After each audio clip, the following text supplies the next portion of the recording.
Kabuwanan mo na pala. Tanong ng tanong si Axel, kung kailan ka daw manganganak ng may tali na daw niya yung karibal mo, natatawang saad ni Davina sa akin. Agad naman siyang kinontra ni Nalu at Calvan, gamit ang matatalas nilang titig. Davina, sabay pa nilang asek dito. Napailing na lamang ako sa kakulitan ng mga kaibigan ko.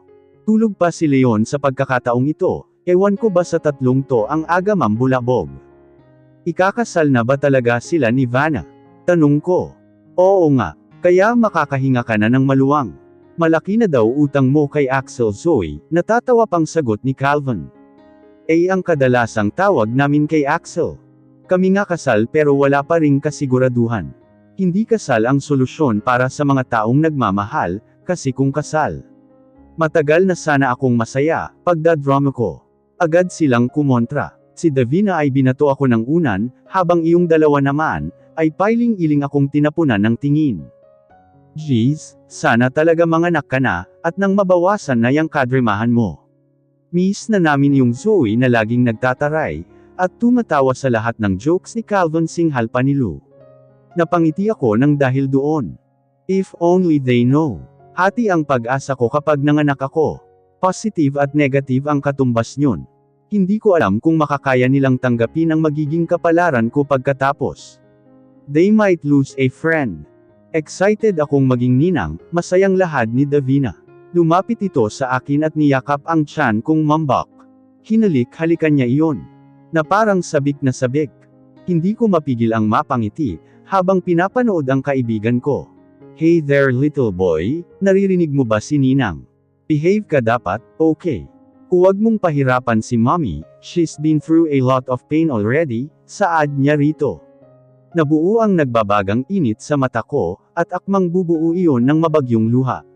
Nakakainis talaga tong si Davina. Pinagbabantaan mo yung anak ko singhal ko rito. Natawa lang sa akin ang dalawang lalaki na nasa harapan namin. Calvan take a glimpse on me, nginitian ko siya, at siya na may patango-tango na parang may gustong sabihin na ayaw isatinig. Hindi man siya magsalita, alam kong awang-awa na rin siya sa akin. Myself don't even know who I am right now, hindi ko na din mahagilap kung sino ako. This starts when I marry Leon. Lahat nagbago. I miss your old self Zoe, walang pangambang saad ni Lu bigla. Natawa ako at napapailing. What's with brat Zoe, at parang mahal na mahal niyo iyon. I am mature now, mas angat iyon, dapat iyon ang mahalin niyo, natatawa ko pang lathala. You're Zoe when you made us pissed off. Zoe ka kapag pipiliin na lang namin hindi umimik kasi mananapak ka. You are Zoe kung pipiliin mo na lang mahalin ang sarili mo kaysa sa iba. Calvan finally shot his word, ang pagbato niya sa salitang iyon, na as if ilang buwan niyang kinimkim. Pero hindi ka na si Zoe ngayon, mababa at nanghihinayang niyang saad. Ngumiti ka naman, iyong totoo, asak pa ni Lu. Napasimangot ako lalo, kaya gusto kong mapag-isa na lang kasi ganito sesermunan na naman nila ako, kainis. Masaya naman ako, Leon giving all his best to do what he needs to do. He's surviving our relationship. He already let me feel him. He care. Masayang turan ko. Hindi sila umimik. 3 boses ang nakaharap sa akin ngayon, ngunit ni isa sa kanila ay wala akong narinig. Hindi sila sang-ayon. Love sucks, sanggal pa ni Calvan. Tumayo siya at dumiretso sa kusina, kinulikot ang kung ano-ano, at tinikman ang makikitang pagkain roon. Napapailing namang tumungo si Davina, at bumalik sa kanina'y pwesto niya. Lumapit sa akin si Lu at hinawakan ang ulo ko. He gave me a quick kiss on lips. Ganito siya, wala yung mali siya sa amin, dahil kahit si Davina ay pinapatakan niya ng halik, kapag alam niyang may problema ito. He's like our big bro. Kasabay ng pagbitaw ng halik na iyon ni Lu, ay ang malakas na pagtikhim galing sa hagdan. Leon stand with so much authority and power, na parang anak siya ng isang makapangyarihang tao sa buong bansa. Kulang na lang ay luhudin siya ng makakasalamuhan niya. Gulo-gulo ang buhok nito, na halatang galing sa malayang pagtulog. Pero sobrang madaya yata si Lord, dahil kahit yata may muta pa siya, ay ang gwapo-gwapo pa rin niyang tingnan. Gising ang buong pagkatao niya nang magsabog ang Diyos ng kagwapuhan, sayang naman yung mga naalaya ng kakaunti lamang. Ang unfair ng life. What's with you people? Asak niya sa tatlo. Agad napalabas sa kusina si Calvin. Kiba't balikat na sumagot si Lo, habang pinipwesto ang sarili sa tabi ko. Maagap kong nilangung muli si Leon ko, at agad siyang sinalubong ng halik sa pisngi. Halos makasanayan ko na ang ganito kapag umaga, simula nang maging maayos kami. Simula nang nag-aaktingan kami. Jeez, dapat pala magkagalit kayo palagi. Nakakainggit kayo, saad pa ni Davina. Nagulat ako nang maramdaman ang kamay ni Leon na pumulupot sa bewang ko. Hindi ko ito napaghandaan. What is with you people? Muli, ay pag-uulit niya sa itinanong niya kanina. Well, masama bang dalawin ang mga kaibigan namin? Nguyang sambit pa ni Calvin. Tsaka nabalitaan naming inaalagaan mo na ng mabuti ang mag-ina mo, achievement iyon para sa iyo Leon. Hindi ka na rin daw umaalis ng bahay, wow. Improving, mapang-asar pang dagdag ni Calvin. Shut up, singhal sa kanila ni Leon, umagang-umaga binibuisit nila yung tao. Baka bawiin niya mga pangako niya. Kumanda talaga tong mga buisit na sakin. Pikan, natatawang saad ni Lou. Agad siyang tinapunan ng tingin ni Leon, oops, chill bro. Patuloy nitong pang-asar dito. Kumapit ako sa braso ng asawa ko, at iginayad palapit kina Lou at Davina. Si Calvin naman ay kusang bumalik sa kinaroroonan niya kanina, nagpatuloy siyang pinalatak ang mga pagkaing nakapaloob sa hapag. Stop your kissing addiction dude. Pati mga kaibigan mo, dinada may mo asak ni Leon kay Lou nang makalapit kami sa kanila. Natatawang sinuntok ni Lou ang braso nito.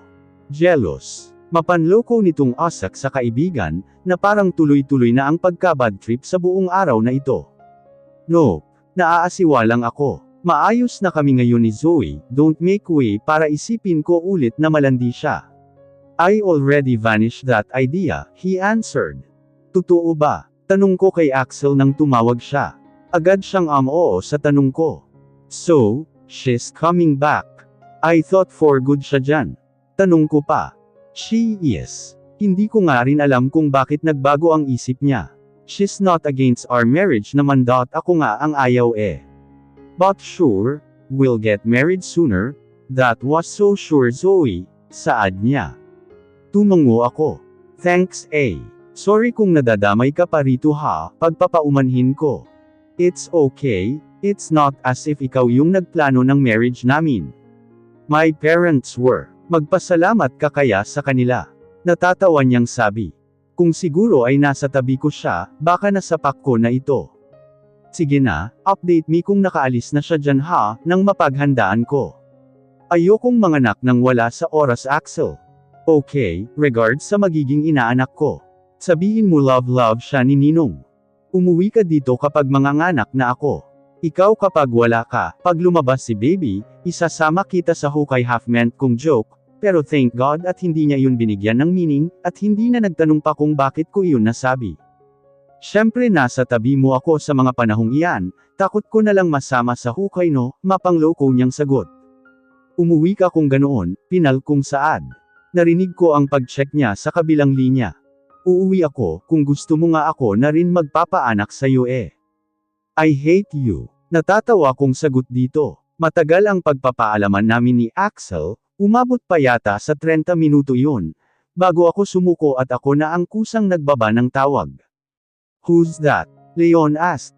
Gising na pala siya, nasa tabi ko siya, at iniinat ang katawan, habang pinipilit magmulat ng mata. Si Axel lang, sagot ko. Mabilis niyang naayos ang sarili, dahil sa sinabi ko. Nakita ko ang pagdaloy ng sakit at galit sa mukha niya. Ayoko mang pansinin ang bagay na iyon, na nakadepina ngayon sa mukha niya, ay hindi ko maiwasan. Uuwi daw si Vanna, wala akong magawa, kundi ang sabihin sa kanya iyon. Agad nag-aliwalas ang mukha niya sa ibinalita ko. I should be nice. Be nice Zoe. Be nice. Maliligo lang ako, pagpapalam ko sa kanya. Ayoko na muling magkamali sa sasabihin ko. Ayokong magalit na naman siya sa akin, nang dahil kay Vanna. I can see the langang in his eyes. Ang mga pangungulila na iyon, ay namutawi sa mga mata niya. Gusto ko mang kumontra, pero anong magagawa ko kung iyon talaga ang nararamdaman niya? He loved Vanna that much. na kahit ako na ngayon ang asawa niya, ay siya pa rin. Si Vanna pa rin. Pagkapasok ko sa banyo, ay pigil ang mga luha ko. Nakakainis, okay na eh. Masaya na ako, nagagawa ko nang bumalik sa dating ako. Ang kaso umeksena na naman siya. Siya na lang palagi. Yes, I play antagonist in their one-of-a-kind love story. Pero bakit ako yung higit na nasasaktan? Di ba dapat ang kontrabida walang bahid ang konsensya, walang puso at kaluluwa? Dapat hindi ako nasasaktan. Dapat hindi ako nahihirapan, kainis naman nagsisimula pa lang akong maging masaya, sana naman ibigay na sa akin ni Vanna ito.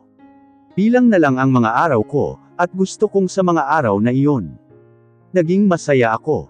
Tahip ang dibdib, hindi ko napigil ang mapaluha. Naaalala ko ang bawat paghawak, paghalik paghaplos, at pag-aalaga ni Leon kay Vanna noon na kahit isa roon, ay hindi niya magawa sa akin ngayon. Hinahalikan niya ako, hinahayaang mahawakan, pero bahid yun ang kasinungalingan, at walang kahit na anong bahid ng katotohanan. Hindi ko mapigil ang makaramdam ng panliliit. Lahat naman sa tingin kong pwedeng gawin, upang lampasan siya ay ginawa ko na.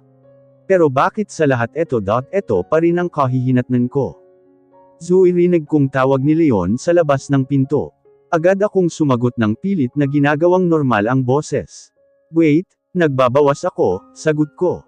I'll just off for a bit, madali lang to. May pupuntahan lang saglit, pagpapalam niya, bahid sa boses niya ang excitement. Kung dati ay pipigilan ko siya, susungitan at iinisin. Ngayon, hindi ko na iyon magawa.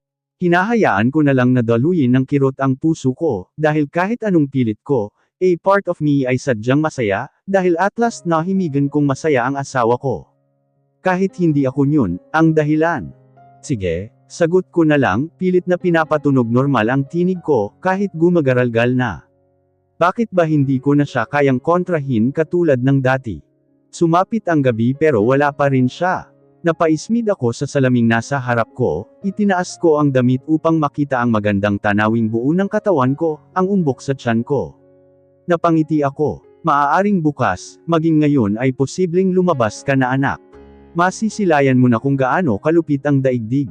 Sana ay mahalin ka ng mundo.at para na sa'yo ang lahat ng kagustuhan mo. Mahal na mahal ka ni mama anak, kapag lumabas ka yakapin mo si mama okay. Yakapin mo ako ng mahigpit. Patuloy lang ako sa ganoong ayos, nang biglang mag-ring ang phone ko. Agad akong napangiti ay sinagot ang tawag ng makita, kung sino ang nasa likod niyon, Leon. Hey, Vanna, pagpuputol niya. Natigilan ako roon. Pinili ko na lang ang manahimik, at hintayin ang susunod pang sasabihin niya. Narinig ko ang hikbi, at pagmumura niya sa kabilang linya. So, he's drunk. Ha? Kaya pala imbes na yung Vanna niya ang dapat niyang tawagan, ay ako ang natawagan niya, ang kapal niya. Babe please, muli ay panimula niya. I never thought that being in love with him is too much. I can't handle it anymore. Ayoko na, hindi ko na kaya. Don't get married, hihintayin mo pa ako diba? Muli ay isinatinig niya. Napapikit ako habang nanginginig ang buong katawan ko. Nagunahang nagtuluan ang mga sariwang luha ko, na parang nagpapaligsahan sa pagtulo mula sa mata ko, pababa sa mukha, walang hiya ka Leon. Napakawalang puso mo. I love you. Mahal na mahal kita Vanna. Magsalita ka naman Patuloy lang ang pagtulo ng luha ko, habang nakatingin sa maamong mukha ni Leon sa harapan ko. Nanginginig ang mga kamay ko, habang hinahaplos ang makinis, at gwapo niyang mukha, Leon. Hanggang kailan mo ako sasaktan ng ganito? Tumayo ako at hinalikan siya sa labi. Mahimbing ang pagkakatulog niya, agad niyang nakuha iyon nang makarating siya rito sa bahay. Bagsak agad siya nang marating ang pintuan. Heto ako, nasasaktan. Pero kahit anong gawin ko, hindi ko siya kayang pabayaan. Galit ako pero hindi ko siya kayang iwan. Hindi ko na kaya Leon, sambit ko. Kabilang ang tahip at mahahabang pilak mata, sa paghaplos ko sa kanya. Napangiti ako ng mapait. Natatakot ako Leon, takot na takot akong paggising ko isang araw, wala na akong maramdaman sa'yo kundi galit, lathala ko. Pinunasan ko ang mga luha ko, bago siya iwanan roon. Lumabas ako ng kwarto at dumiretso sa may terrace. Pumikit ako ng yamakap ang malamig na hangin sa balat ko. You'll regret this. Pagkaupo ko sa antik na upuang kahoy doon, ay nanuot ang sakit mula sa naalala kong salita galing kay Leon. Akala ko ba hindi ako papatalo sa curse niyang iyon? Bakit parang hinang-hina na ako, parang kaunting sakit na lang, bibigay na ako. I hate this spirit. Brat, akala mo ba mamahalin ka ni Leon? Pakakasalan ka niya, pero ako pa rin ang mahal niya. Muli ay nakuha kong maluha. Tama ka, Vanna. Ikaw pa rin talaga, ngayon ay tanggap ko na. Hindi kita kayang palitan sa puso niya. Nagising ako sa malamyos na tapik sa braso, at maging sa pisngi ko. Naramdaman ko rin ang paghapit ng malamig na hangin sa katawan ko. Maging ang pagdaloy ng sakit sa katawan ko, nakatulog pala ako dito sa terrace. Labas na ang sikat ng araw, ngunit malamig pa rin ang hangin. Siguro ay may darating na bagyo. Napasinghap ako nang makita ang maamo, ngunit may pag-alalang mukha ni Leon, ang asawa ko. Why did you slept here? Agap nitong tanong. Inayos ko ang upo ko, at agad na nadapo ang kamay sa umbok ng tiyan ko. Ngumiti ako habang hinahaplos ang tummy ko. Okay lang ako, sagot ko, walang koneksyon sa naging tanong niya. Agad na bumalandra ang medyo inis sa mukha nito, kunot-noo at taas ang kilay niya habang tinatitigan ako. Umiyak ka ba? Tanong niya matapos ang mahabang pagtitig sa akin. Bamantong hininga ko, bago naisip ang umiling. Hindi ko siya sinagot. Zoe, may pagdadalawang isip niyang sambit. Nakikita kong pinal at sigurado siyang umiyak ako. Gusto ko tuloy makita ang itsura ko. Baka ang pangit-pangit ko na. Baka naman lubog na yung mga mata ko. Umiling lamang ako at ngumiti. Kapag sinabi kong umiyak nga ako, may mababago ba? Mamahalin mo na ba ako kapag iyon ang sambat ko, Leon? I'm okay, saad ko. Narinig ko ang mahinang buntong hininga niya. Huwag ka nang matutulog rito, next time. Okay, may kwarto tayo, Zoe. Hindi naman nagkukulang ang malaking kama sa atin, pangangaral na lamang niya. Nasinagot ko ng marahang pagtango. Hinaplos niya ang mukha ko. Dahilan ng pagkapitlag ko, kita ko ang pag-aalala sa mukha niya.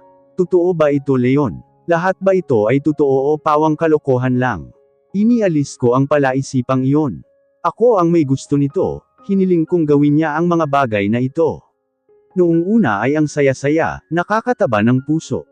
Pero habang tumatagal pala, ang hirap-hirap na. Yung tipong alam mong hindi ka dapat umasa, pero hindi mo mapigil ang umasa hanggang sa huli, magmumukha ka lang iwan at kawawa. Nagkita kayo ni Vanna? Tanong ko. Natawa ako roon, dati-rati ay kapag tinatanong ko siya ng ganito, ay nakabusangot at buhol-buhol ang mukha ko. Ngayon ay napipilitan akong ngumiti. Upang iparamdam na okay lang sa akin ang lahat ng iyon. Bakit ganito? Bakit kailangan kong baguhin ang lahat para sa'yo, Leon? Mula sa naisagot niya, natawa ako. Tumawag ka kagabi, akala mo ako siya, panimula ko. Nakita ko ang pagbabago ng ekspresyon sa mukha niya. Muli ay bumuo ako ng makahulugang tawa. Naluluha na naman ako, pero kailangan ko iyong pigilan.